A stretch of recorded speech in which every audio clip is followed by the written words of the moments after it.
of reality into the magazine. Most people in the 50s were pretty differential to everybody. There were some who were not that differential and said, why? Who told you so? Why should I? Go on, make me. They was very class conscious, very snobby, very bitchy. I remember for one woman, I said, oh yeah, that's good, that's petty point. And she said, what do you say? I said, that's petty point. I don't know how we got into this petty point. She said, oh, go on, Duffy, say that again. I said, what? She said, just what you said. I said, well, it's petty point. And they all started laughing. Did you hear that? Did you hear what he calls petit point? And I thought, right. Now you're all in trouble with me.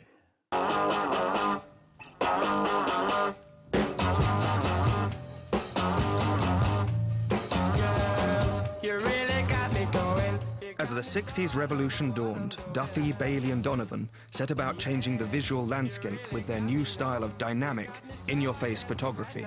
Come up, come up, come up, come up, come up. What one's trying to do is to try and make her look beautiful. If you don't do that, then you lose out. When she loses out, then it's a bore. I think there is an actual pleasure in making someone look beautiful. You really got me. You really got me.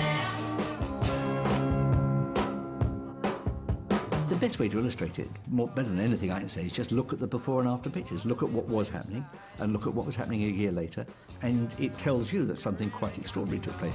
You got me so I can't sleep at night. Yeah. Things changed from staid, formalised fashion into fashion for young people, and that was really cool.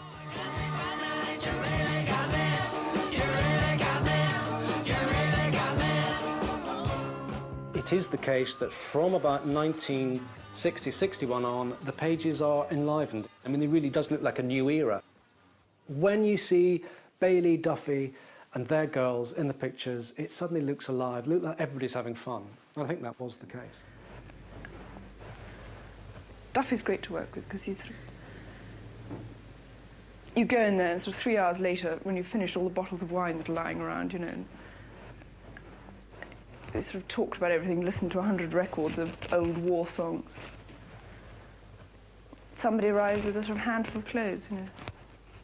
Out come all the paper flowers. And he's standing there with the camera, and you have to go on talking. He makes you sing, you know. He won't take the shot, and he gets bolshy. He's not taking the picture unless you sing. Go on, sing. So you have to sing, stand there singing in the studio. It's great. So all the pictures are sort of dodgy birds with teeth showing.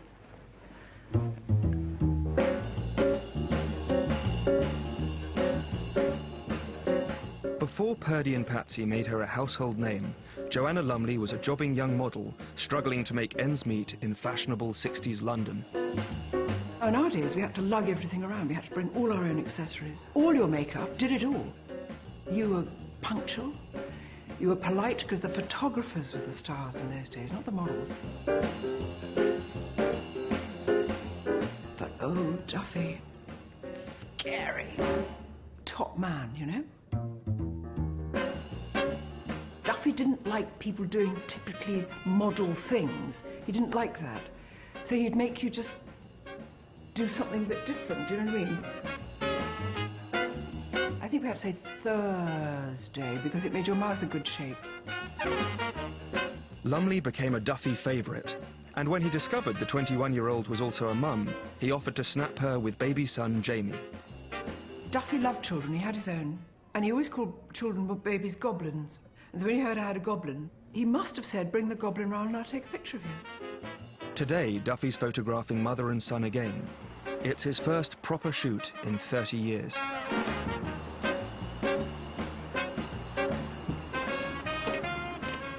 are you? God. 1,000 years. God, Duffy. And where is he? Yeah, it's Jamie. A little bit bigger than when you last saw him. How are you? Very well. Good to meet you. Oh my God. That's fantastic. And that's you? That's me. You look just like your picture. Yeah. Do you remember what we were doing? What were we doing? I think we were working a couple of days before. Yeah. and you mentioned him, and I said, Bring him round. Bring him round. Bring him in. Own boots, own dress, model's own. You see, that's what's so interesting. This isn't the days you had professionals. Now everybody's a bloody amateur, but they're supermodels. Beyond me. Oh, Duffy, it's so fabulous. Come on, sit there. Sitting down here? Just there. Yeah. I've wiped it so you won't Good. there. Stay there. Jamie, you're going to be in this picture, dear boy. Right, do that thing in the middle there. Yeah? Yeah. You ready? Yeah, look through there. Bring that shoulder just a little more. Do you want me to move one way or the other way? That way? Go on. Did you make us say Thursday, or if I made that up? I might have said that. You said I wound you up. I'm not sure I did. Not on that occasion.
Months from the exhibition. There's been tremendous interest in what's going on because the images haven't been seen for 30-odd years. In his lifetime, I wanted to see him back where he deserves to be. This is family. This is a project that's got to be done, and you know, I wouldn't be doing it if I didn't believe that it will be amazingly successful. For now, you know, we're up against timelines. We've got to get the definitive set together within 2 weeks now, and then we go into the process of actually producing all the prints, retouching stuff. We're on schedule, but it's relentless. It doesn't stop.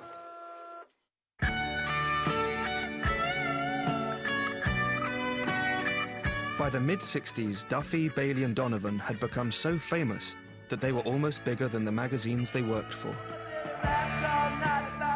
There is an element of these younger guys at Vogue really pushing the limits of what they could get away with, and they're always being reprimanded or scolded. And in Duffy's case, I think he's fired on at least 2 occasions. Oh, this letter you were on about. Oh my God! I must tell you in the plainest possible terms that I consider it absolutely inexcusable not to turn up today for your sitting with Mary Holland and Millicent Martin. Do you remember that? No. I can't believe I did it on purpose. I must have been deranged or drunk or that bloody thing. Suddenly taken drunk. Gone out to lunch and became legless. If somebody said to you, describe Duffy, how would you do it? Difficult. It's difficult. Duffy and aggravation go together like gin and tonic. He was always angry at somebody. He was a bit of a bastard, really, but one that you would enjoy having at the dinner table. Duffy was one who would, you know, inspire the miners' strike. Let's put it that way. There's something defiant and belligerent and against authority. Because he was so objectionable, he was the most interesting of the three Cockney photographers. I remember one occasion, he was a reformed smoker, and we had all these big signs around the studio stuck on the wall. Don't treat this, treat this studio like your home, don't drop your cigarette ash on the floor, etc. One day, a young model, she was dropping her cigarette ash on the floor all day long. And I was amazed because Duffy didn't say anything. Until at the end of the day, she was going home and everyone was kissing, goodbye, love, darling, sort of thing, and just love to work with you again, sort of thing. And Duffy just said, oh, hang on a minute, you've forgotten something. And he went back in the studio and got this enormous ashtray, just opened her handbag up and emptied it into it. I think that's the way he is. You know, some people are tigers and some people are pussycats. I mean, when he wants, he can be the most charming man in the world. Wow.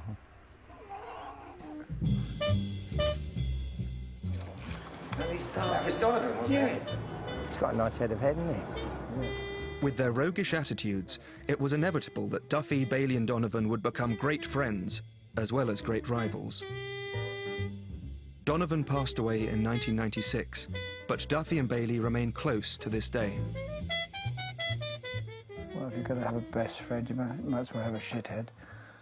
That's how I describe my relationship with Bailey. He's always been the same. He's always been straight, honest, shitty. But that's why he's honest.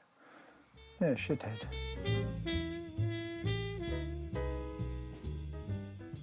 When you look out through your eyes, I think we both agree we're under 30. Yes? Yeah, I always feel about 32. Do you? That's older than me. Yeah. I've always felt about 29. You walk down the street and you pass a plate glass window and you see some old bald bloke and you think, who the hell's that? And then you realise it's you. And it's terrifying. I felt Penn and Avedon, fuck photography for us. No? No, but I'm sure you thought it, but... Well, I'll tell you why I thought it. Well, I know you're going to tell us. Do you want to hear or don't you? Not much, but they probably do. All right. Both of them... See, I told you to do it anyway.